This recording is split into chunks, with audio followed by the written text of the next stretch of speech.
বিসমিল্লাহির রহমানির রহিম।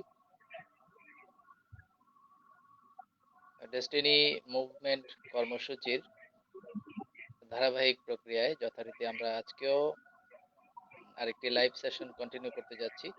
Dear viewers, আপনাদের সামনে আজকে আমরা অতিথি হিসেবে যাকে আমন্ত্রণ জানিয়েছি, উনি আমাদের অনেকেরই পরিচিত মুখ এবং 2012 সাল থেকে শুরু করে এই সংকটকালীন সময়ে ডেস্টিনিকে যিনি অত্যন্ত আন্তরিকতার সাথে শ্রম, সময়, মেধা এবং অর্থ দিয়ে সহযোগিতা করেছেন, আমাদের নারায়ণগঞ্জ থেকে আমাদের প্রিয় মুখ জনাব ইউসুফ আলী প্রধান। উনি একাধারে একজন সাংবাদিক, একই সাথে সমাজসেবকও বটে এবং এর বাইরে উনি আরো বিভিন্ন উদ্যোক্তা প্রতিষ্ঠানের সাথে জড়িত আছেন এবং আমাদের কোম্পানির একজন বিনিয়োগকারী।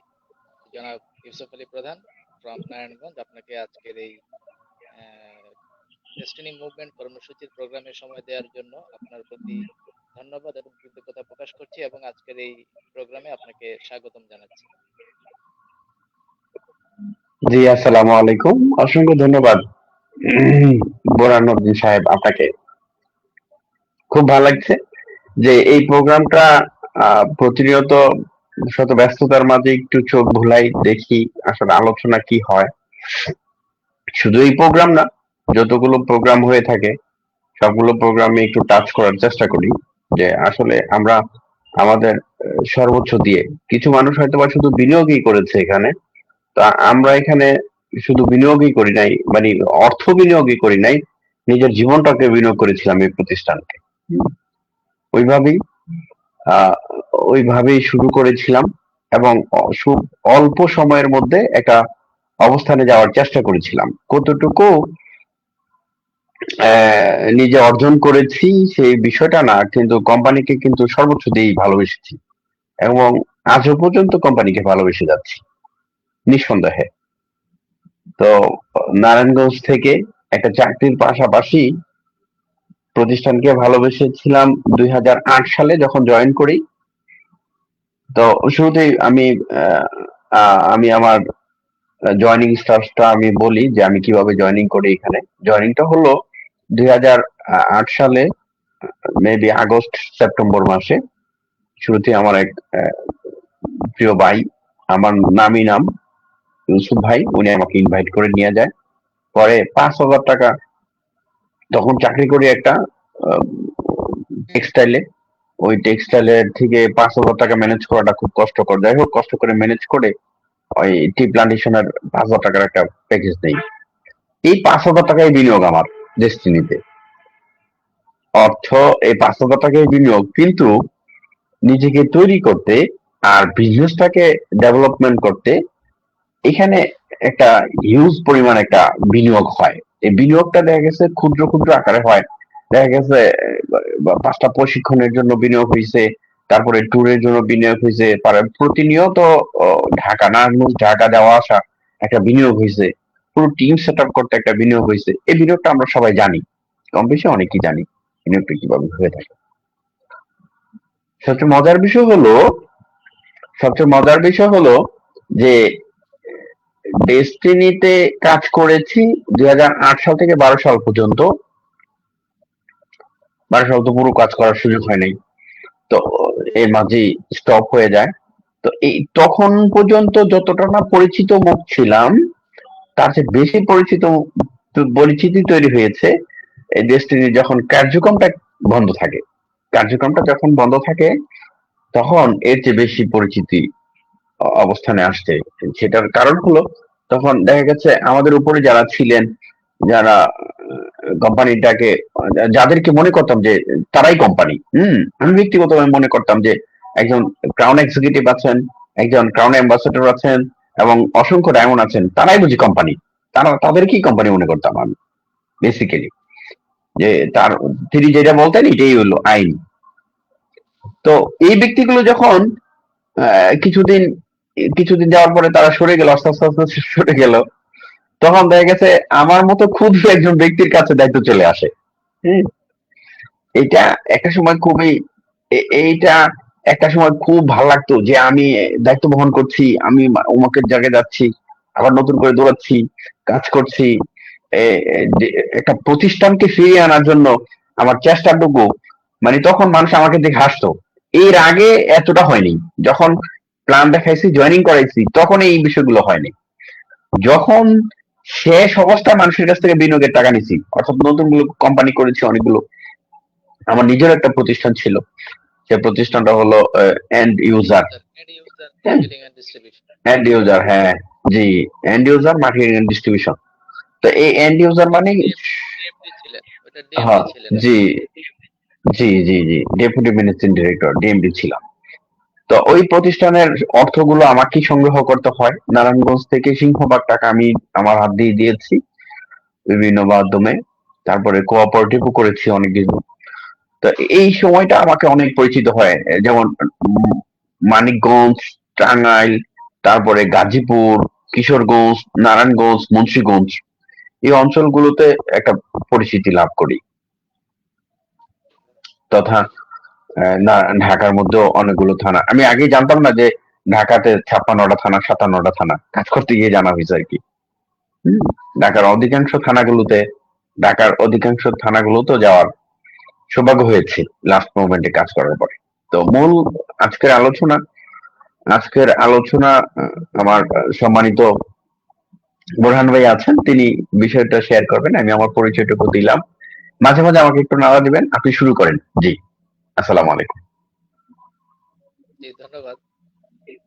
শুনছিলাম আপনার কথা, আর মনে পড়ছিল যে 12 সাল পরবর্তী ঘটনাগুলো। আপনি তো ডিডাফেও একটা সময় দীর্ঘদিন সময় দিয়েছেন, পরবর্তীতে এন্ড ইউজার মার্কেটিং নামে যে কোম্পানি করেছিলেন সেই কোম্পানিতেও সময় দিয়েছেন, প্রচুর পরিমাণে ইনভেস্টমেন্ট, শ্রম, সময়, মেধা, অর্থ সবই প্রতিষ্ঠানে দিয়েছেন। তো আমি আজকে শুরু করতে চাই 12 সাল পরবর্তী একটি প্রথম কোয়েশ্চন দিয়ে, যে সর্বপ্রথম এই ক্রাইসিস বা এই সংকট শুরু হওয়ার পর আপনার কার্যক্রমটা শুরু হয়েছিল কি ডিডিএফ এর মাধ্যমে? 12 সালে যে ক্রাইসিস, হ ক্রাইসিস মুহূর্তে এরপরে ডিডিএফ, ডিডিএফ এর তখন লিডার ছিল ওই যে ভুইয়া সাহেব, যে গ্রাম চলে যায় আর কি, দেশের বাইরে চলে যায়। ভুইয়া সাহেবেরই একটা মাধ্যম ছিল নারায়ণগঞ্জ, মাসুম ভুইয়া পরশ, তাদের মাধ্যমে আচ্ছা, ডিডিএফ এর শুধু পিএইচডি ডিডিএফ এর, মাসুম ভুঁইয়া আর আরিফুর রহমান ঘোষ। জি, আরিফুর রহমান পরশ, জি, তাদের সহমতে, আচ্ছা আচ্ছা। এই দুইজনের সহমতে আমরা পাই, কিছু পোস্টার পাই। হুম, বেসিক্যালি আমি 50টা পোস্টার পাই। জি তো জি, এই ওই যে পোস্টার গুলো পোস্টার দিয়েছিলেন। হ্যাঁ, আমার ঘরে এখন একটা পোস্টার আছে, স্মৃতি হিসাবে রেখে দিয়েছি। যদিও পোস্টারটা বের করে রাখি নাই, যেহেতু সব টাইমে আমি আর ওইরকম প্রস্তুতি ছিল না। এখনো পোস্টারটা আছে, একটা পোস্টার আছে। তো ওই পোস্টার গুলো রাতের আধারে লাগাই। হুম, অর্থাৎ অফিস টাইম শেষ করে আর কি, অফিসটা শেষ করে পোস্টার গুলো সাটানোর চেষ্টা করি। তারপরে কিছু দিয়েছিলাম, ওই যে এই যে দেওয়াল পেস্টিং হ্যান্ডবিলের মতো ছোট ছোট করে, হ্যাঁ, ষড়যন্ত্র নিপাত যাক, ডেস্টিনি মুক্তি পাক, এই দুইটা লাইন দিয়ে, হ্যাঁ, এই দুইটা লাইন দিয়ে কিছু স্টিকার টাইপের ছিল। তখন এগুলো এগুলো আমাকে কিনে নিতে হয়েছিল। তখন এটা কত, 5 টাকা না কত রাখছিল, স্টিকারটা কিনে নিতে হয়েছিল। আচ্ছা আচ্ছা। তো এইগুলো দেখেন, একটা স্টিকার লাগামো, স্টিকারটা কিন্তু কিনে নিয়ে আসছি নিজের টাকায়, প্রতিষ্ঠানটাকে কি পরিমাণ ভালোবেসেছি। তো এখন বুঝি, এখন অন্যান্য সংগঠন গুলা স্টিকার এমনি তো দেয়, আবার এই যে স্টিকার গুলো যে নিয়ে যায়, এই জন্য তাকে গাড়ি ভাড়াও দিয়ে দিই আমরা। আমি একটা সংগঠনে আছি। জি, কিন্তু তখন আমি প্রতিষ্ঠানকে ভালোবাসার কারণে আমি স্টিকার কিনে নিয়েছি। হুম, তো এই মাধ্যমটা ছিল আর কি ডিডিএফ এর আন্দোলন। বিভিন্ন জায়গায় গিয়েছি, ঢাকা মানববন্ধন থেকে শুরু করে সারা বাংলাদেশ, আপনার মনে আছে কিনা যে সারা বাংলাদেশে একই সাথে একটা মানববন্ধন হওয়ার কথা ছিল। ওইখানে আমরা চিটাং রোডে জি শরিক হয়েছি, যে আমরা একটা লম্বা একটা মানববন্ধন, যে সবচেয়ে বড় মানববন্ধন আমরা করব, এরকম একটা ছিল আমাদের। তো ওই মানববন্ধনও আমি শরিক হয়েছি। এটা একবার শুরু টাইমে, তখন এই যে এইখানে এসে কেউ দাঁড়াইতো না, প্রসব, এই যে মালিবাগে কেউ এসে দাঁড়াইতো না, তারপরে যে আপনার মাহাতাবে এসে কেউ দাঁড়াইতো না। এই টাইমটা আর কি। তো এই ডিডিএফ এর কার্যক্রম যখন কলাপস করলো, তারপরে কিন্তু ডেস্টিনি সোশ্যাল মিডিয়া ফোরামের যাত্রা শুরু।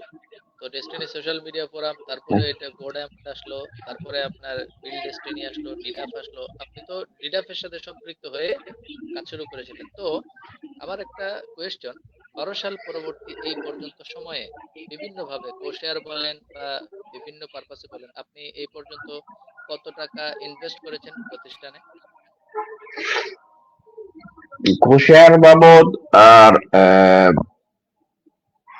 নিজের একটা প্রতিষ্ঠান আছে ডেস্টিনির, এই যাবৎ পর্যন্ত আমি আমি একটা প্রতিষ্ঠানের ডিএমডি, অর্থাৎ ডেপুটি ম্যানেজিং ডিরেক্টর। এখানে আমার 5 লক্ষ টাকা, যে এখানে আমার 5 লক্ষ টাকা বিনিয়োগের কথা, কিন্তু 5 লক্ষ টাকা বিনিয়োগ হয় নাই। আমার ব্যক্তিগতভাবে 1,25,000 টাকা বিনিয়োগ হয়েছে, ওই যে কোষেয়ার এই বাবদ। কোশেয়ার বাবদ মানে ওই যে তখনও ডিটুকে হ্যাঁ, অ্যাসোসিয়েটস গঠন হয় নাই, জাস্ট মানে এনি ডিটুকে অ্যাসোসিয়েটস গঠন হবে হবে ভাব, কিন্তু বিভিন্ন কোম্পানি তৈরি হচ্ছে একের পর এক, রাইট? জি জি জি। তো ওইখানে আচ্ছা। 1,25,000 টাকা বিনিয়োগ হয়েছে। আর আমি দৈনিক এই পাশাপাশি দৈনিক ডেস্টিনিতেও কাজ করেছি। দৈনিক ডেস্টিনিতে আপনি জানেন ইতিমধ্যে, আপনি জানেন যে আপনি কিন্তু আমাদের অসংখ্য মিটিং গুলো পরিচালনা করেছেন। হুম। দৈনিক ডেস্টিনিতে আমি আমি তো প্রায় 30-40টা, তার চেয়েও বেশি একাধিক হ্যাঁ, মিটিং ছিলাম। 40টা। আমাদের কাছে সব সব হ্যাঁ, হিসাবে আমাদের কাছে আছে, সমস্যা নেই। জি হ্যাঁ, যে প্রতি সপ্তাহে তো ওইখানেও আমার ইনস্টলমেন্ট দেওয়া আছে বেশ কিছু টাকা। পাশাপাশি আমরা বুথের জন্য কিছু টাকা দিয়েছিলাম, নারায়ণগঞ্জে একটা বুথ নিব, বুথ নেওয়ার কথা বলে ওইখানে কিছু টাকা দেওয়া আছে। সব মিলিয়ে প্রায় 1.5-2 লাখ টাকা দেওয়া আছে আমার, 2 লাখ টাকার মতো। আচ্ছা, আমি এটা প্রথমে এন্ড ইউজারের পরবর্তী পর্যন্ত। মাধ্যমে যে এন্ড ইউজারের মাধ্যমে যে কোশেয়ারের টাকা দিয়েছিলেন সেই ব্যাপারে আমি একটু আলোচনায় আসি। আহ, এই যে কোশেয়ারের বাবদ যে টাকাটা দিয়েছিলেন, ওই টাকার মানি রিসিপ্ট কি পেয়েছেন? কোষাগার বাবদ হ্যাঁ মানে পেয়েছি, সবগুলো মানি রিসিপ্ট আছে। এটা কি লাস্টের কিছু বাকি আছে। এটা কি ডেস্টিনি 2000 তা- লিমিটেডের নামে নাকি কি নামে, মানে রিসিপ্টটা কোন কোম্পানির নামে দেওয়া হয়েছে? Group, destiny group. Destiny group এই লেখা মানে রিসিপ্ট দেওয়া হয়েছে, হুম। তাই তো? জি জি জি। আচ্ছা আচ্ছা আচ্ছা, ঠিক আছে। তো এই যে তারপরে ডিটুকে অ্যাসোসিয়েটস এর কার্যক্রম পরবর্তীতে অনেকগুলো কোম্পানি হলো, 1-1.5 কোম্পানি হলো, ডিটুকে অ্যাসোসিয়েটস এর কার্যক্রম শুরু হলো, তারপর বন্ধ হয়ে গেল। এই যে আপনাদের এখনকার যে ইনভেস্টমেন্ট, তার মানে এই ইনভেস্টমেন্টের লাইবিলিটিসটা এখন তাহলে কার? হ্যাঁ, লাইবিলিটিটা কে নিবে সে বিষয়টা না। আমি একটু ব্যাকে যাই, পিছনে যাচ্ছি। সেটা হলো যে এই মানি রিসিপ্টটা আমরা আমাদের যিনি টিম লিডার ছিলেন, অর্থাৎ এই যে সংগঠন করা হলো চারটা, যে চারটা সংগঠনের মধ্যে ডিডাস একটা সংগঠন লাস্ট স্টেজেই। তো এখানে যিনি টিম লিডার ছিলেন আমাদের মাসুদ পারভেজ ভাই। হুম। তো উনি উনি একটা বললেন কি এজেন্ট নিয়েছি। তো টাকাটা দেওয়ার পরে উনি সিগনেচার করে দিতেন আর কি, অর্থাৎ মানি রিসিপ্টের মধ্যে ওনার সিগনেচার থাকতো। পাশাপাশি যখন আমাকে একটা কো এজেন্ট দিচ্ছেন, যে এজেন্টের ভিত্তিক ওনাকে একটা আয় থাকে, তো আপনি একটা কো এজেন্ট ব্যবহার করেন, তো ওই কো এজেন্ট আমার সিগনেচার, অর্থাৎ আমি টাকা দিচ্ছি, আমার সিগনেচার নিচ্ছে। এই বিষয়টা আর কি। তা আমি যাতে কো এজেন্ট, আমি টাকা দিচ্ছি আবার আমি সিগনেচার ওখানেই পেয়ে, মানে রিসিভ রিসিভ করছি টাকাটা। হুম। মানে রিসিভ তাকে পৌঁছায় দিচ্ছি, এই বিষয়টা একটু ক্লিয়ার করবেন আমাকে। আর একটা বিষয় হলো যে আপনি বলেছেন যে এই, জি আবার ক্লিয়ার করবেন আমাকে। জি, ধন্যবাদ। মানে আমি যে জিনিসটা বলতে চাচ্ছিলাম, এই যে ইনভেস্ট করা হলো কোশেয়ারে, যে টাকাটা পরবর্তীতে এন্ড ইউজারের নামে আপনি জমা দিলেন প্রতিষ্ঠানে, তো এটা লাইবিলিটিস তো কেউ জি নিচ্ছে না, কারণ ডিটুকে অ্যাসোসিয়েটস বন্ধ, এন্ড ইউজারের কার্যক্রম এখন নেই। এবং এই টাকাগুলো যারা সংগ্রহ করেছিলেন সেই প্রতিষ্ঠানের কার্যক্রম লোকজনও কিন্তু এখন নেই, সবাই কিন্তু বলতে গেলে উধাও বা এক ধরনের নিষ্ক্রিয় অবস্থাতে আছে। তার উপরে আবার আপনাদের এই ইনভেস্টমেন্টের দায় কিন্তু বর্তমান বোর্ড, যে ডেস্টিনির যে রানিং পরিচালনা পর্ষদ, আদালত কর্তৃক স্বীকৃত বোর্ড, এটার দায় কিন্তু ওনারাও নেবে না। তো সেই ক্ষেত্রে এই যে আপনার মতো এরকম আরো অনেকেরই তো ইনভেস্টমেন্ট আছে, তাহলে এই টোটাল ইনভেস্টমেন্ট যে আছে এগুলোর দায় আসলে তাহলে কে নিবে, বা আপনাদের বিনিয়োগকারী হিসেবে আপনার এই টাকাটার এগেনস্টে আপনার মতামত কি?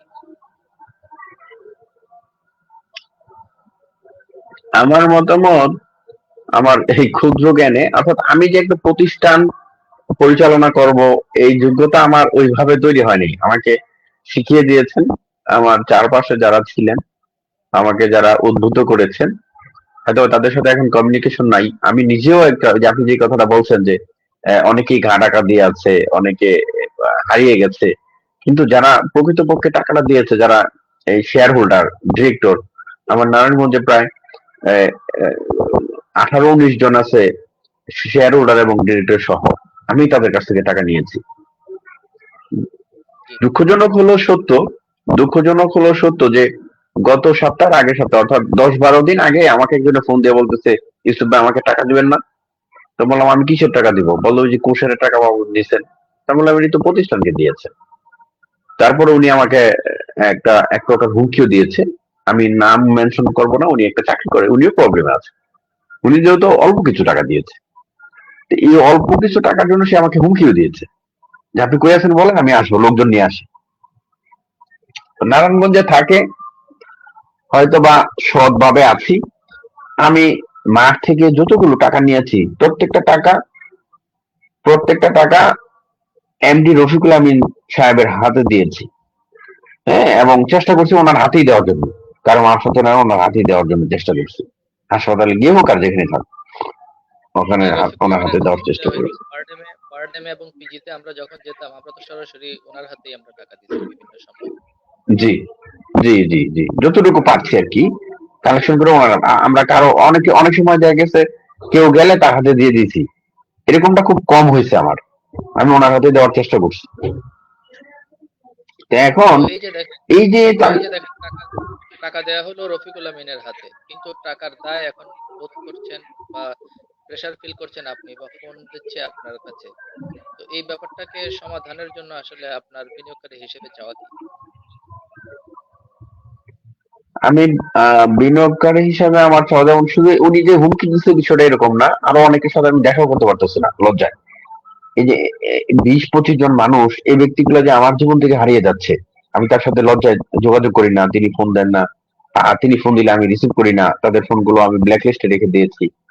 এই যে আমার জীবন থেকে তারা সরে যাচ্ছে, বিষয়টা হলো একটা একটা হলো তারা হয়তো বা মনে মনে অসংখ্যবার আমাকে গালিগালাজ করছেন বা আমাকে বরদোয়া করছেন বা আমার প্রতি তারা অসন্তুষ্টি। এই যে অসন্তুষ্টি থাকছেন, তো এর কারণে তো আমার ব্যাপক ক্ষতি সাধন হচ্ছে, আমি ক্ষতির মধ্যে আছি। তো এর সমাধান তো আমার কাছে নেই। আমি এই সমাধান চাই যে বর্তমান যে বোর্ড আছে, এই বোর্ডের কাছে যদি বোর্ড আহ, পরিচালনা করে, বোর্ড যদি দায়িত্বপ্রাপ্ত হয়, আর বোর্ড যদি এটার টোটাল দায়িত্ব নিয়ে নিয়ে নেয়, হ্যাঁ, তিনি যদি প্রতিষ্ঠানটাকে আবার পুনরায় চালু করার চেষ্টা করে বা পুনরায় চালু হয়, তাহলে এই পরিষদের কাছে আমরা লিখিত আকারে ও ওনারা যদি দায়ভার নাও নিতে চায়, তাহলে আমরা লিখিতভাবে তাদের কাছে চাইবো। না চাইলে প্রতিষ্ঠানের যে চেয়ার আছে, টেবিল আছে, ফ্যান আছে, এসি আছে, এগুলো আমরা এখান থেকে লোক ভাড়াটে করে নিয়ে এগুলো নিয়ে খুলে নিয়ে আসবো। এছাড়া আর কোনো গতি নেই। চেষ্টা করবো আর কি। তো এখন দেখেন, মানে আপনাদের আবেগের জায়গাটা আমরা বুঝতে পারছি, যে ইনভেস্টমেন্টের ব্যাপার যেটা, মানে টাকাটা সংগ্রহ করে আপনি দিয়েছেন প্রতিষ্ঠানকে, কিন্তু দায় নিতে হচ্ছে আপনাকে। তার উপর আবার এখন যাকে টাকা দেওয়া হয়েছিল সেই রফিকুল আমিন, উনি এখন প্রতিষ্ঠানের যেই রিটুক অ্যাসোসিয়েটস এর অপারেটিং এর দায়িত্ব বা যিনি নিয়েছিলেন সেটাও এখন বন্ধ। তার মানে টাকাও দেওয়া হলো, প্রতিষ্ঠানও চালু হলো না, কোম্পানির কার্যক্রমও বন্ধ। আবার এদিক থেকে বিনিয়োগকারীরা কোষের টাকা যারা দিয়েছিল তারা আবার প্রেসার দিচ্ছে আপনাকে বা আপনাদেরকে। তার মানে একদম টোটালি অমানবিক এবং টোটালি উদ্ভূত একটা পরিস্থিতি। এটা আসলে খুবই দুঃখজনক বলে এটা আমরা মনে করি। তো বিনিয়োগকারী হিসেবে আমিও যেহেতু একজন বিনিয়োগকারী, সেই হিসেবে আমি আরেকজন বিনিয়োগকারী হিসেবে আপনাকে আমি যেটা পরামর্শ দিব, যে আসলে এই প্রতিষ্ঠানের বর্তমান যে পরিচালনা পর্ষদ, তাদের উপরে কিন্তু আসলে দোষ দিয়ে আমাদের ঠিক হবে না। কারণ কি, এই পরিচালনা পর্ষদের আগে যখন দায়িত্বে কেউ ছিল না, টাকাগুলো উঠানো হয়েছে কিন্তু তখন অতএব এই দায় নিলে তৎকালীন যারা দায়িত্বে ছিলেন, রফিকুল আমিন সহ, এটার দায় কিন্তু তাদেরকে নিতে হবে। আর তাছাড়া যে কোনো শেয়ার কালেকশনের ক্ষেত্রে কিন্তু এক ধরনের কোম্পানি আইন অনুযায়ী রেজুলেশন করতে হয়, এবং রেজুলেশন করার পরে এটা বোর্ড মিটিং এ পাশ করতে হয়, তারপর পত্রিকায় দিতে হয় বিজ্ঞপ্তি, দেন শেয়ার কালেকশন করতে হয়। তো ডেস্টিনি 2000 লিমিটেডের ক্ষেত্রে এর কোনো কিছুই করা হয়নি। এককভাবে এককভাবে কারোর সাথে পরামর্শ না করে রফিকুল আমিনের সিদ্ধান্তে কিন্তু শেয়ারগুলো কালেকশন করা হয়েছে। তো যার কারণে বর্তমান পরিচালনা পর্ষদ এবং মালিক পক্ষের আরো যারা আছেন তারা তো এই টাকার দায় নেবে না। আশা করি আপনি বিষয়টা বুঝতে পেরেছেন। তবে বিনিয়োগকারী হিসেবে না, আমরা অবশ্যই। জি। না, যারা যে যে পরিচালনা পর্ষদ এখন আছেন তারা দায় কি কোনোভাবে এড়াতে পারে না। তারা কি তারা কিভাবে বুঝে নিলেন বর্তমানে এই প্রতিষ্ঠানটা কিভাবে বুঝে নিলেন, যারা ওই সময় কোষে টাকা তুলেছেন এবং তাদের কাছ থেকে বুঝে নেবেন না যে এই প্রতিষ্ঠানে কি আছে, আয় আছে, ব্যয় আছে, সব আমাদেরকে বুঝে দেন, পরেই তো তারা দায়িত্ব নেবেন। তাহলে দুইজনের মধ্যে কোঅপারেটিভ হলেই তো জনগণ স্বস্তি পায়, অর্থাৎ যারা বিনিয়োগকারী তারা স্বস্তি পায়।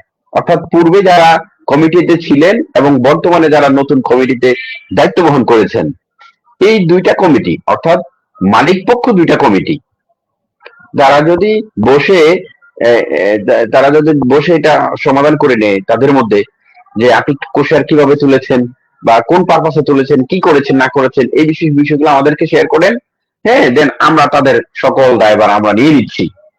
তখন তারা দুজনে সব নিচল হয়ে গেল, আর আমরা গ্রাহক যারা আছে আমাদের আমরা তো বলতেছি আমাদের লভ্যাংশ লাগবে না, আমরা যারা মূলধন দিয়েছি, আমার 1,50,000 আছে, আমার 1,50,000 দিয়ে দেন, আমার এখানে আর লাভ লাগবে না।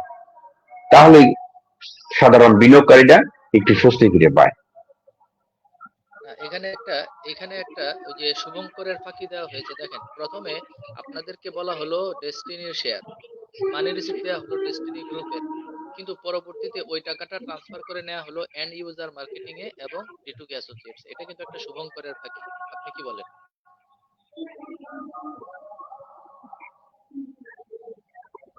যে ডেস্টিনির মানে দেখেন, আপনাদের কাছ থেকে টাকা নেওয়া হলো ডেস্টিনির শেয়ার নামে, এবং মানি রিসিপ্ট দেওয়া জি হলো ডেস্টিনির, কিন্তু পরবর্তীতে জি এই টাকাটা ট্রান্সফার করে দেওয়া হলো ডিটুকে অ্যাসোসিয়েটস এ, ট্রান্সফার করে দেওয়া হলো এন্ড ইউজার মার্কেটিং এ। তার মানে এটা একটা শুভঙ্করের ফাঁকি। আপনি কি বলেন? শুভঙ্করের ফাঁকি তো বটেই, কারণ নয়তো এইগুলো এরকম করার মানে কি আমরা বুঝি না, কোনো কিছু না, আমাদেরকে কোনো নার্সারিং নেই, কোনো কিছু নেই, আপনি টাকা বিনিয়োগ নিয়েছেন মাঠ থেকে যে লক্ষ লক্ষ টাকা উঠাই দিছি আমরা, এটার কোনো সুরাহা নাই, তাই না? আমার মার্কেটিং কাছে কথা আমার বলছেন কাছে আপনি? আমার কাছে আমি একটা ছোট্ট কথা, মাঝখানে ছোট্ট একটা কথা শেয়ার করি, সেটা হলো দেখেন, দুঃখজনক হলেও সত্য যে এই ট্রেড লাইসেন্স অর্থাৎ টিন সার্টিফিকেট, টিন সার্টিফিকেটটা আমার খোলার প্রয়োজন নাই, আমার ব্যবসা করা হয় না। বা সাধারণত গ্রামের থেকে একটা ট্রেড লাইসেন্স নিয়ে আমি একটা কম্পিউটার দোকান দিয়েছিলাম, কম্পোজ টম্পোজ করতাম, কম্পিউটারের সব যাবতীয় কাজগুলো করতাম, কম্পোজ করা। তো এই কম্পিউটার সার্ভিসটা আমার এইভাবেই চলতো, কিন্তু আমার টিন খোলার দরকার ছিল না। তো আমি 2016-17 সালে টিনটা আমাকে খুলতে হয়েছে এবং একটা প্রতিষ্ঠানও খুলেছি। তো এখন সা- এই টিনের কারণে তখন আমি একটা প্রতিষ্ঠান খুলেছি, এই টিনটার কারণে যদি আমি হ্যাসেলে পড়ে যাই, আমাকে ওদিনকে অ্যাডভোকেট সব বললো যে আপনি এই টিনের কারণে কিন্তু ঝামেলায় পড়তে পারে, এটা দ্রুত নিষ্পত্তি না করলে এটার কারণে আপনি ঝামেলা পোহাতে পারেন। যদি সাধারণ একজন ব্যক্তি হিসাবে এই তিনটা কে করাইছে, কারা করাইছে? টিনটা করিয়েছে যে আমার যে এই প্রতিষ্ঠান খোলার জন্য যারা উদ্বুদ্ধ করেছেন, আমার শুভাকাঙ্ক্ষী, আচ্ছা সবাই আচ্ছা। মিলে ঝিলেই তো। তার মানে দেখেন, টিন আপনি তৈরি করলেন, কিন্তু এখন আইনি জটিলতায় পড়বেন আপনি, কিন্তু ডিটুকে অ্যাসোসিয়েটস এর খবর নেই। ডিটুকে অ্যাসোসিয়েশনের খবর নাই, হ্যাঁ। তো এইরকম করে আপনার মতো এরকম আরো কতজন আছেন যারা এভাবে ইনভেস্ট করেছেন এবং এই যে এরকম বিব্রতকর অবস্থায় আছেন এরকম সিচুয়েশনে? আমার টিমই তো আছে প্রায়, মানে আমার কোম্পানিতে আছে প্রায় 30-35 জন আচ্ছা আচ্ছা আচ্ছা, আপনার এন্ড ইউজার। আমি আপনাকে এন্ড ইউজার। ব্যক্তিগতভাবে পরামর্শ পরামর্শ দিব, এই এন্ড ইউজারের যারা বিনিয়োগকারী তাদের সবাইকে সমন্বিত করে আপনার মনে হয় একটা জি। অর্গানাইজিং ওয়েতে আগানো উচিত। আমি আপনাকে আরেকটা ইনফরমেশন দিই, আগামী শনিবার কিন্তু আমাদের বর্তমান পরিচালনা পর্ষদের বোর্ড মিটিং। তার মানে এতদিন কিন্তু আমাদের কোনো মুরব্বি ছিল না, ওই রফিকুল আমিন উনি যা বলছে সেই সই, নিয়ম থাকলেও সই, নিয়ম না থাকলেও সই। কিন্তু এখন কিন্তু আমাদের এখন একটা মালিক পক্ষের একটা মুরব্বি বা একটা পরিচালনা পর্ষদ হয়ে গেছে। তো সেই ক্ষেত্রে আমার মনে হয় আপনার এবং আপনার টোটাল যাদেরকে নিয়ে বিনিয়োগ করে কোম্পানি গঠন করেছিলেন, আপনাদের সবার একত্রিত হয়ে সোচ্চার হওয়া এবং সচেতন হওয়া মনে হয় জরুরি হয়ে পড়েছে।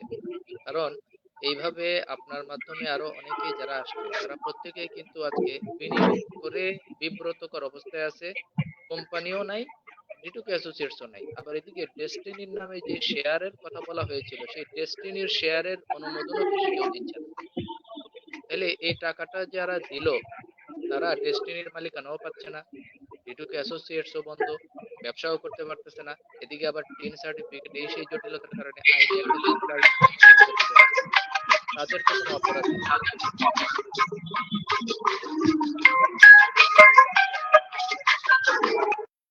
বুঝতে পেরেছেন? আমি মনে করি যে এই কোম্পানির একজন মালিক পক্ষের অংশ হিসেবে, যেহেতু আপনি ডিএমডি ছিলেন এন্ড ইউজারের, তাই না?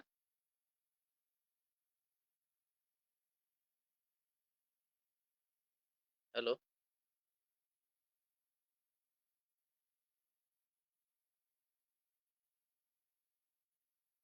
জি, আপনি কি আমাকে শুনতে পাচ্ছেন?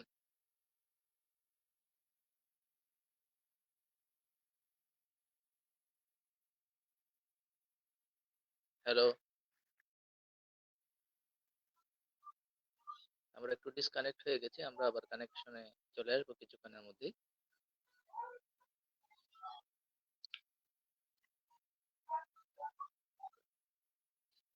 জি, আপনার অডিও শোনা যাচ্ছে, ভিডিওটাকে আবার আপনি আরেকটু ওকে করে নিতে পারেন।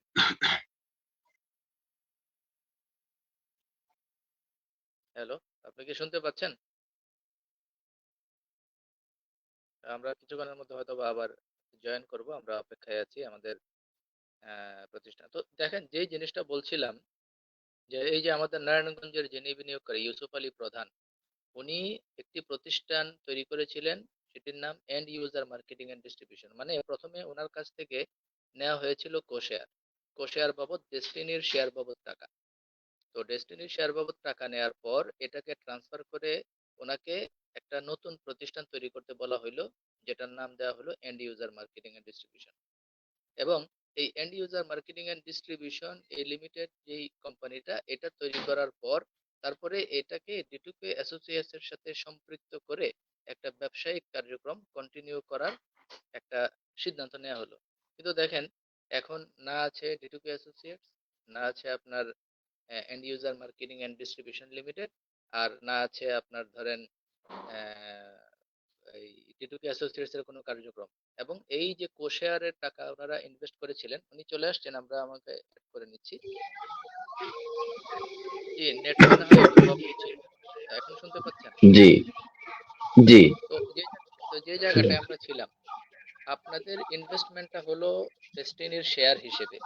তো ডেস্টিনির শেয়ারের মালিকানাও পেলেন না, ডিটুকে অ্যাসোসিয়েটসও বন্ধ, এন্ড ইউজার মার্কেটিং এন্ড ডিস্ট্রিবিউশনও বন্ধ, অথচ বিনিয়োগকারীরা আপনাদেরকে প্রেসার দিচ্ছে।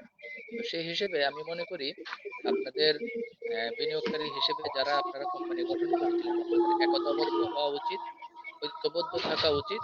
তাহলেই আপনাদের এই স্বার্থটাকে আপনারা রক্ষা করতে পারবেন বলে আমি মনে করি। আশা করি বিষয়টা বুঝতে পেরেছেন। হ্যাঁ, বিষয়টা বুঝতে পারছি। আমরা তো প্রত্যেকেই একত্রতা বোধ প্রকাশ করছি যে আমরা সবাই একত্রিত হয়েই চাইতে হবে। এজন্য লিখিত দরখাস্ত এবং যে সকল করণীয় আমরা করার চেষ্টা করছি, সেক্ষেত্রে আপনার কাছে একটা চাওয়া থাকবে আমার, যে বর্তমান যে পরিচালনা পর্ষদ আছেন, এ, তারা কি কতদূর এগিয়ে যাচ্ছে, বা তাদের পরিকল্পনা কি, তারা কি চাচ্ছে বর্তমান পরিচালনা পর্ষদ? আমি যতদূর জানি বর্তমান পরিচালনা পরিচালনা পর্ষদের মূল পরিকল্পনা হলো প্রতিষ্ঠানের কার্যক্রমটাকে শুরু করার জন্য দাপ্তরিক যা যা কাজ আপডেট করা দরকার এগুলো কন্টিনিউ করা। আপনি যেহেতু অনেকদিন ধরে ছিলেন, 12 সাল থেকে তো ছিলেন, 2012 থেকে 2020 এই 8 বছর ডেস্টিনির দাপ্তরিক কাজ করার জন্য দাপ্তরিক কাজের কোনো আপডেট কাজই করা হয়নি। শুধু টাকা তোলা হয়েছে, টাকা তোলা হয়েছে বিভিন্ন পারপাসে, বিভিন্ন ফরমেশনে শুধু টাকা তোলা হয়েছে। কিন্তু ডেস্টিনির লিগেল ডকুমেন্টস গুলো আপডেট করার কোনো কাজই হয়নি। যে কাজগুলো 20 সালের পর থেকে এই শুরু হলো নতুন পরিচালনা পর্ষদের মাধ্যমে। তো ওনাদের প্রথম এবং প্রধান লক্ষ্য হলো ডেস্টিনির যত ডকুমেন্টস আছে, লিগ্যাল ডকুমেন্টস, এগুলো শুধু আপডেট করা, কোম্পানির কার্যক্রমগুলোকে ত্বরান্বিত করা এবং কোম্পানি পরিচালনার আগে অডিট করা এবং এজিএম করা, দেন কোম্পানি চালু করা। এটা হচ্ছে ওনাদের মানে পরিকল্পনা, আমি যতদূর জানি। যেমন শনিবারে কিন্তু বোর্ড মিটিং আছে, বোর্ড মিটিং আরো বিস্তারিত হয়তো আমরা জানতে পারবো।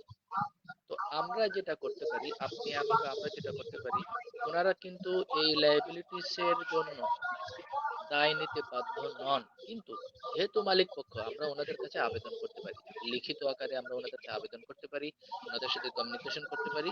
এবং আমরা যে 12 থেকে 20 পর্যন্ত এই যে এলোমেলো ভাবে টাকা পয়সা দিয়ে বিব্রতকর অবস্থায় আছি এবং বিনিয়োগকারীদের প্রেসারে আছি, এই বিষয়গুলোর ক্ষেত্রে আমরা ওনাদের কাছে হয়তো বা মুরব্বী হিসেবে ওনাদের কাছে আমরা আবেদন জানাতে পারি।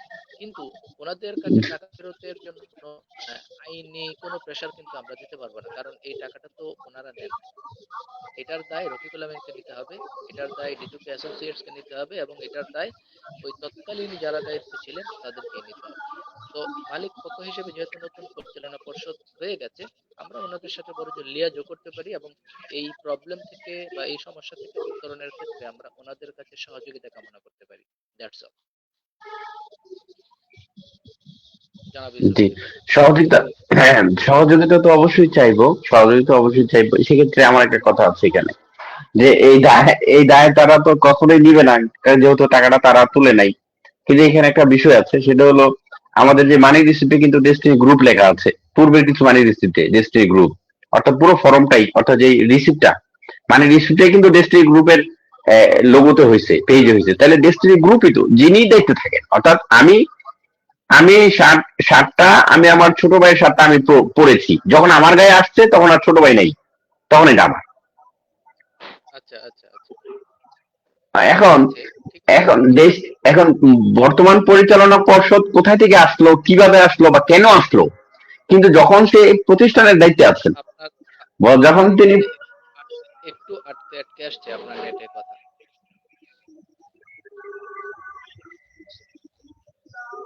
যখন যখন তিনি যখন তিনি এই প্রতিষ্ঠানের দায়িত্বে থাকবেন, যেই পর্ষদই থাকুন, আমরা তার কাছেই টাকাটা চাইতে পারি মনে হচ্ছে, যেহেতু ডেস্টিনি গ্রুপ লেখা আছে, গ্রুপের যার কাছে আমরা এটার দাবি করতে পারি, গ্রুপ যেহেতু লেখা আছে, এই এই টাকাটা দিতে ডেস্টিনি আপনার গ্রুপ বাধ্য, আপনার নয়তো আমরা আপনার আইনি। নেটে একটু সমস্যা হচ্ছে, আপনার নেটে একটু সমস্যা হচ্ছে, কথা আটকে আটকে আসছে আপনার।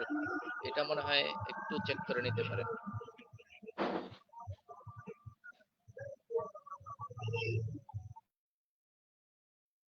এখন বলতে পারেন, এখন বলতে পারেন।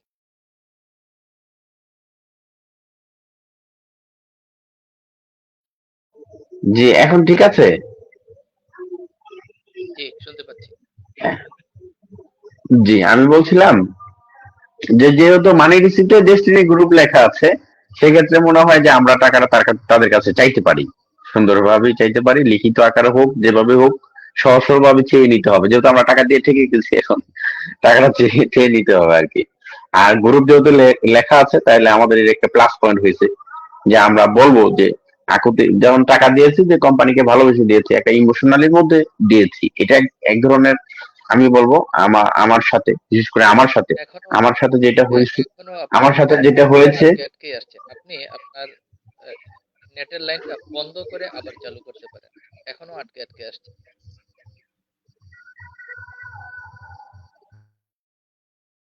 আপনি নেটের লাইনটা বন্ধ করে আবার চালু করতে পারেন।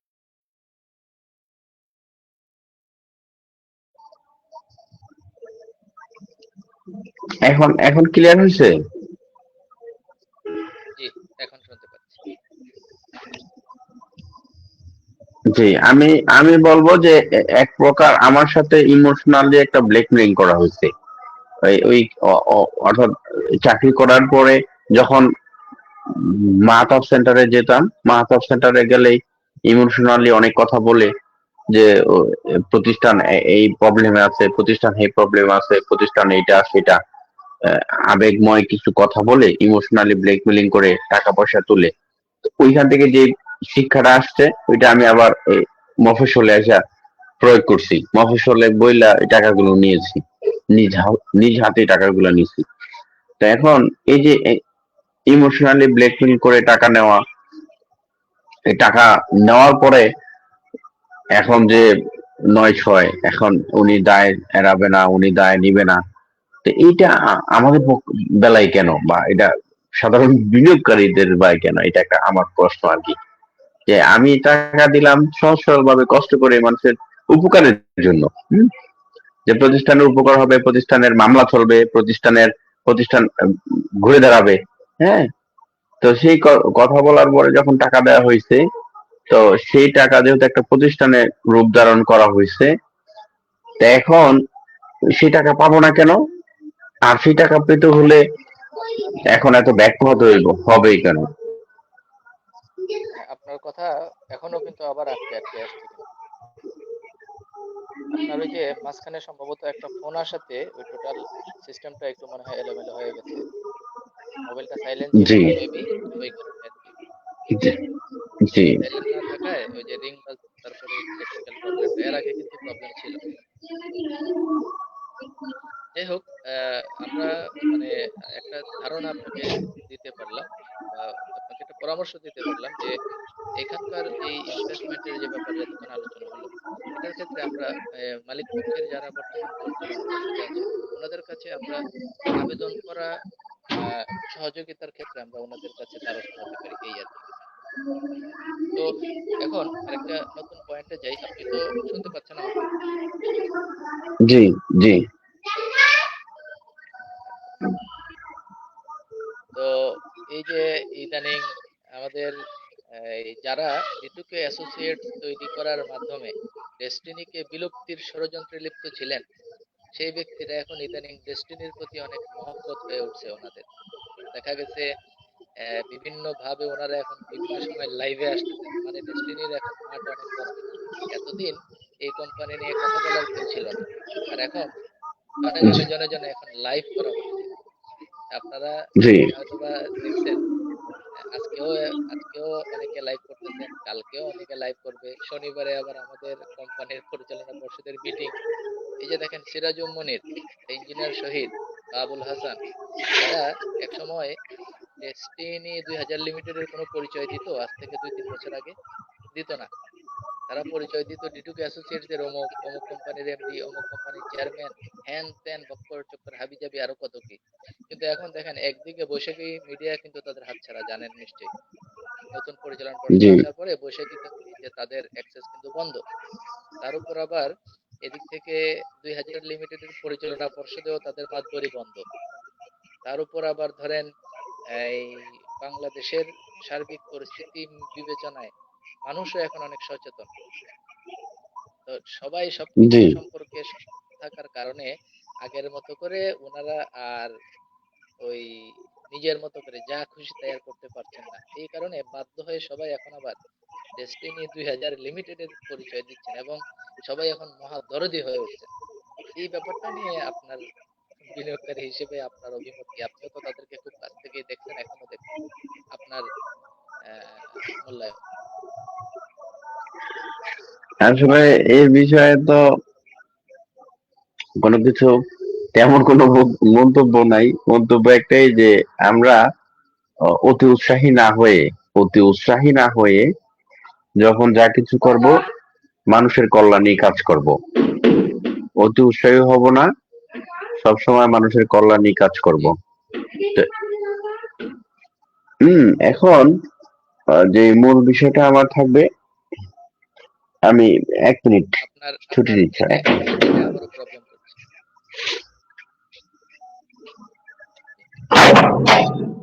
জি। কই গেল? জি,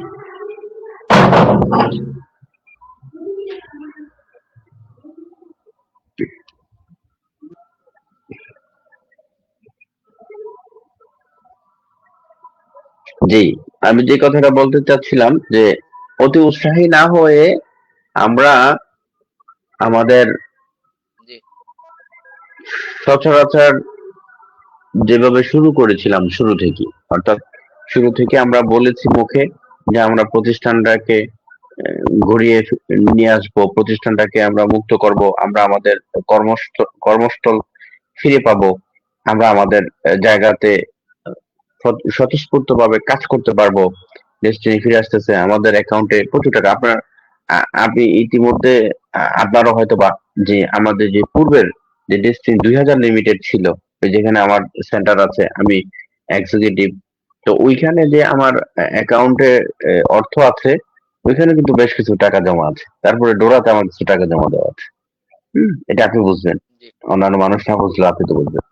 তো এখন এইটা আমাদের যে একটা স্বপ্ন ছিল, যে স্বপ্নের জায়গাটা ফেরত আসবে, এই স্বপ্নের জায়গাতে যারা মানুষের, সাধারণ মানুষের, আমরা যারা সাধারণ বিনিয়োগকারী, আমাদের এই যে এরা এই আবেগ নিয়ে খেলেছে বা আমাদের ইমোশনাল নিয়ে যারা এরকম করেছে, হ্যাঁ, আমি তাদের উদ্দেশ্য বলবো যে আপনারা যারা এগুলো করেছেন খুবই অন্যায় করেছেন। আমরা জানি যে প্রত্যেকটা মানুষেরই এই ক্ষণস্থায়ী জীবন সংক্ষিপ্ত হয়ে আসবে। সংক্ষিপ্ত জীবন নিয়ে আমরা আসছি, একেবারে সংক্ষিপ্ত জীবন নিয়ে আসছি। আপনার নেটে কিন্তু আপনার নেটে যে ওই প্রবলেম যেটা ছিল সেটা কিন্তু একদম বন্ধ হয়নি, কিন্তু প্রবলেম কিন্তু রয়েই গেছে। কথা একদম আটকে আটকে আসতেছে, কিছু বোঝা যাচ্ছে কিছু বোঝা যাচ্ছে না। কি করা যাচ্ছে? না ওই যে ওই একবার মিস্টেক যেহেতু হয়ে গেছে, নেক্সট এই ব্যাপারে মোবাইলের ব্যাপারে যদি একটু সিনসিয়ার থাকেন তাহলে আর এই প্রবলেমটা হবে না। যেমন ধরেন আপনি লাইভে আছেন, তো এই মুহূর্তে যদি আবার কোনো ফোন চলে আসে বা রিংটোন থাকে, সাইলেন্ট করা থাকলে আবার সমস্যা নাই। তখন কি হয়, টোটাল সিস্টেমটা মানে এই এলোমেলো হয়ে যায় আর কি। এলোমেলো হয়ে যায়, হ্যাঁ, এলোমেলো হয়ে যায়। তখন আর পুনরায় ওই সার্ভিসটা পাওয়া যায় না, শুরুতে যে সার্ভিসটা ছিল। হ্যাঁ, সেম সেম সার্ভিসটা তখন আর পাওয়া যায় না, রাইট। তো যাই হোক, আমরা সর্বশেষ পয়েন্ট নিয়ে আজকে আলোচনা করব। এই যে আগামী শনিবার তো আমাদের বোর্ড মিটিং, তো এই শনিবারে আমাদের এই জি। বোর্ড মিটিং কে কেন্দ্র করে এই বর্তমান মালিক পক্ষের যে পরিচালনা পর্ষদ, তাদের কাছে বিনিয়োগকারী হিসেবে আপনার চাওয়া কি? বিনিয়োগকারী হিসেবে আমার চাওয়া যে প্রতিষ্ঠানটা দ্রুত সকল সমস্যার সমাধান করে আমাদের কর্মস্থল আমরা যেন ফিরে পাই, যেন কাজ করার জন্য আমরা যেখানে একটা স্বপ্ন ছিল, সেখানে যদি কাজ করার যদি সুযোগ থাকে, কাজ করে নিজের প্রতিষ্ঠানটাকে আবারও উজ্জীবিত করতে চাই। আর আরেকটা কথা থাকবে, সেটা যে মানুষের অর্পিত দায়িত্ব, মানুষের কাছ থেকে যে বিনিয়োগ বিনিয়োগের টাকা নিয়েছি, বিশেষ করে আপনি জানেন যে কিছু রুটস আছে টি প্ল্যান্টেশনের, এই যে পাউলোনিয়া টি, তো এই রুটস প্যাকেজ আমার টিমে প্রায় 50টার উপরে আমার নিজের ব্যক্তিগত হাত দিয়ে সেল দেওয়া, 50টা রুটস প্যাকেজ 8,500 টাকা, 8,500 টাকা দাম। তো এইখানে কিছু টাকা, আবার টি প্ল্যান্টেশনের কিছু টাকা, আবার শেয়ার হোল্ডারের কিছু টাকা টিমে আছে। তো এই প্রায় 8-10 লাখ টাকা আছে আমার ব্যক্তিগত টিমে। এই 8-10 লক্ষ টাকা যখন তারা মূলধনে যদি ফিরে পায়, তাহলে আমি স্বস্তি ফিরে পাবো। আমার কাছে চাওয়া যে বর্তমান পরিচালনা পর্ষদ সকল সমস্যার সমাধান করে বিনিয়োগের টাকা গুলো যেন ফেরত দেওয়ার চেষ্টা করে, এটি আমার চাওয়া। আচ্ছা আচ্ছা। আর আহ, যে আলোচনাটায় আমরা ছিলাম, নেটের প্রবলেম জনিত কারণে আমরা এখন আবার আপনার কথা কিন্তু স্পষ্ট শোনা যাচ্ছে। তো যে আলোচনাটা আমরা ছিলাম এটা জাস্ট আমরা একটু রিপিট করে এটা দিয়ে শেষ করব। তো এই যে মানে এতদিন ডেস্টিনিকে বিলুপ্তির কাজে যারা ব্যস্ত ছিল, তারা এখন বাধ্য হয়ে ডেস্টিনির পক্ষে লাইভ করতেছে, 2000 লিমিটেডের প্রতি দরদি হয়ে উঠেছে। এই ব্যক্তিগুলোকে ব্যক্তিগতভাবে আপনি আমি আমরা সবাই চিনি। তাদের এই কার্যক্রম সম্পর্কে আপনার ক্ষুদ্র একটি অভিমত দিয়ে আজকের প্রোগ্রামটি আমরা শেষ করবো আর কি। ধন্যবাদ। তাদের কার্যক্রম সম্পর্কে তাদের প্রতি খুব ঘৃণা এ ধরনের কিছুই নাই, যে কাজ করতে গিয়ে হয়তোবা পরিচিত, এবং অন্যান্য পেশায় বা অন্যান্য প্রতিষ্ঠানে থাকলে হয়তোবা একটা প্রতিষ্ঠানে থাকলে এত মহব্বত ভালোবাসা হয় না, ডেস্টিনিতে কাজ করতে গেলে এখানে একটা পরিবারের চেয়েও বেশি একটা বন্ডেজ তৈরি হয়, একটা সম্পর্ক তৈরি হয়।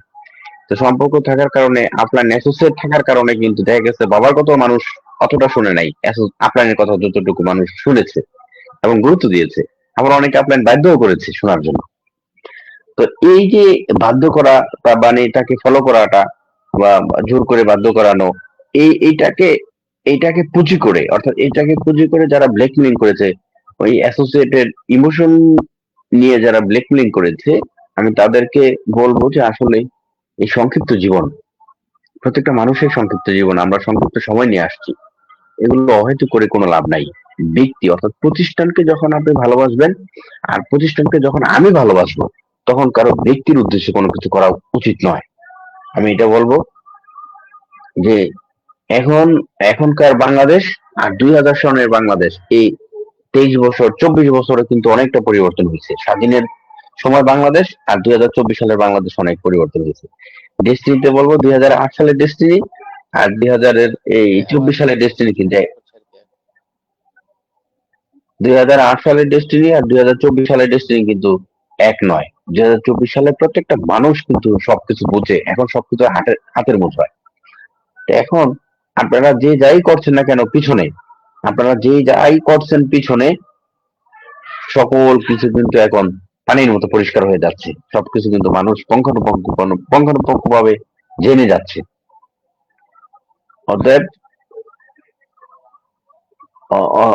অতএব যে এই মানুষগুলো এই মানুষগুলো যারা মানুষের ইমোশনাল নিয়ে খেলেছে বা ইমোশনালি ব্ল্যাকমেলিং করেছে, আল্লাহ তাদেরকে হেদায়েত দান করুন। আমিন। ধন্যবাদ জনাব ইউসুফ আলী প্রধান, আজকের এই প্রোগ্রামে আপনার মূল্যবান সময় দিয়েছেন। আপনার কাছ থেকে আমরা আপনার অতীত ইতিহাস, আপনার জয়েনিং হিস্ট্রি, কোম্পানিতে আপনার ইনভেস্টমেন্ট এবং আপনার চাওয়া পাওয়া এবং সামগ্রিক বিষয়গুলো নিয়ে আমরা জানলাম। সামনে আমাদের আরো কোনো এপিসোডে আপনাকে আমরা আমন্ত্রণ করলে আবারও আপনার মূল্যবান সময় দিবেন আমরা আশা করছি। আমি এবং আমি আমাদের এই আমি রেডিও ভিউয়ার্স আমি যে কর্মসূচি, এই কর্মসূচিটার লক্ষ্য হলো জি, আমি জি আমি একটা শেষ কথা বলে শেষ করব। আপনি ফিনিশিং দিয়েন, আমার একটা কথা বাকি পড়ে গেছে, সেটা হলো, এটা না বললে ফিনিশিংটা হচ্ছে না। সেটা হলো, আপনি জানেন কিনা আমি আপনাকে বলেছি কিনা আমার মনে হচ্ছে না। সেটা হলো যে, দুঃখজনক হলেও সত্য, আমার গ্রামের বাড়ি চাঁদপুর মতলব থানা। এই মতলবে জি 2015-16 সালে একটা প্রবলেম হয় বিনিয়োগকারীদের টাকা পয়সা নিয়ে। পরে পরে ইউনিয়ন পরিষদে স্থানীয় চেয়ারম্যানের মাধ্যমে একটা বিচার সালিসির ব্যবস্থা করা হয়। সেখানে আমাকে বিচার সালিসিতে উপস্থিত রেখে তারা বিভিন্ন অ্যাঙ্গেলে আমাকে হয়রানি করার চেষ্টা করে এবং আমাকে প্রাণে মেরে ফেলার একটা হুমকিও দিয়েছে। হুম, প্রাণে মেরে ফেলবে। তো ওইখান থেকে যাই হোক, আমার স্থানীয় কয়েকজনের সহযোগিতায় এক প্রকার পালিয়ে আসি নারায়ণগঞ্জে, গ্রাম থেকে পালিয়ে আসি। আচ্ছা আচ্ছা। সেই পালানো, সেই পালিয়ে বেড়ানোটা এখনো এখনো যদি গ্রামে যাই 2, 4, 5 বছর, 6 বছর, 7 বছর পরে, তখন দেখা গেছে একটা টাইম নিয়ে যেতে হয়, ওই টাইমটা ঘোরাফেরা করে আবার চলে আসতে হয়। ওইভাবে লং টাইম থাকতে পারে না, একদিনের বেশি তো থাকাই যাচ্ছে না। এইভাবে কিন্তু এখনো কিন্তু পালিয়ে আসছি। এবং ওইখানে যিনি দায়িত্ববোধ নিয়ে এই কাজটা করেছে, অর্থাৎ ওই গ্রামে আমার একজন সাইকেল হোল্ডার আছে। ওই সাইকেল হোল্ডার আমার মামানি। তো ওনাকে ওনাকে এই গত মাসও এরকম ঝামেলা পড়েছে। পরে আমি মতলব উত্তর প্রেস ক্লাবের কিছু সাংবাদিক আছে, ওই সাংবাদিকদের নিয়ে বাড়িতে পাঠাইছি যে আপনারা যা একটু সহযোগিতা করার চেষ্টা করেন। অর্থাৎ এই ঝামেলাটা কিন্তু এখনো পোহাতে হচ্ছে আমাকে। যাক, আমরা আমরা আশা করি যেহেতু নতুন পরিচালনা পর্ষদ তাদের কার্যক্রম এগিয়ে নিয়ে যাচ্ছে এবং প্রতিষ্ঠানেরও কার্যক্রম গতিশীল হচ্ছে, আমরা আশা করব খুব অচিরেই আমাদের এই বিনিয়োগকারীদের যে ক্রাইসিস, বিনিয়োগকারীদের যে যে প্রবলেম এগুলো থেকে আমরা উত্তর দিতে পারবো নিজে থেকে, এবং খুব সহজেই আমাদের সকল সমস্যার সমাধান হবে, আমরা এই প্রত্যাশাই করছি। এবং এর মাধ্যমে আমরা আজকের সভা শেষ করতে চাই। জনাব ইউসুফলী প্রধান, আপনাকে আবারও ধন্যবাদ জানিয়ে আজকের সভা আমরা এখানে শেষ করছি। আপনাকে ধন্যবাদ। আসসালামু আলাইকুম। জি, ধন্যবাদ। ওয়ালাইকুম আসসালাম।